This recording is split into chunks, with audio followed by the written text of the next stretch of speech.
ಬಂಧನದ ಭೀತಿಯಿಂದ ಭೈರತಿ ಬಸವರಾಜ್ ಪಾರು, ಹೈಕೋರ್ಟ್ನಿಂದ ಮಧ್ಯಂತರ ಜಾಮೀನು ಮಂಜೂರು.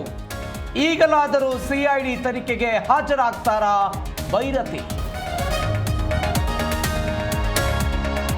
ಹೊಸ ವರ್ಷದ ಸಂಭ್ರಮದಲ್ಲಿ ಮೈಮರೆತರೆ ಎಚ್ಚರ. ಬೆಂಗಳೂರಿನಾದ್ಯಂತ ಡ್ರಿಂಕ್ ಅಂಡ್ ಡ್ರೈವ್ ಚೆಕಿಂಗ್. ರಾತ್ರಿ ಸುಮಾರು 500ಕ್ಕೂ ಹೆಚ್ಚು ಕೇಸ್ ದಾಖಲು. ನವ ವಿವಾಹಿತೆ ಗಾನವಿ ಆತ್ಮಹತ್ಯೆ ಪ್ರಕರಣಕ್ಕೆ ಟ್ವಿಸ್ಟ್. ಮಹಾರಾಷ್ಟ್ರದ ನಾಗಪುರದಲ್ಲಿ ಪತಿ ಸೂರಜ್ ಸೂಸೈಡ್.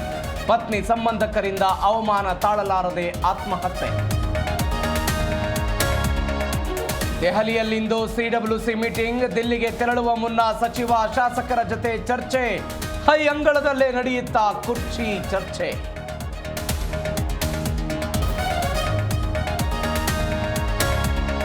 ದರ್ಶನ್ ಪತ್ನಿಗೆ ಅಶ್ಲೀಲ ಸಂದೇಶ ಕೇಸ್. ಕೆಟ್ಟ ಕಮೆಂಟ್ ಕಳಿಸೋರಿಗೆ ಸಲಗ ವಾರ್ನಿಂಗ್. ಹೆಣ್ಣು ಮಕ್ಕಳನ್ನ ಗೌರವಿಸಿ ಎಂದ ದುನಿಯಾ ವಿಜಯ್.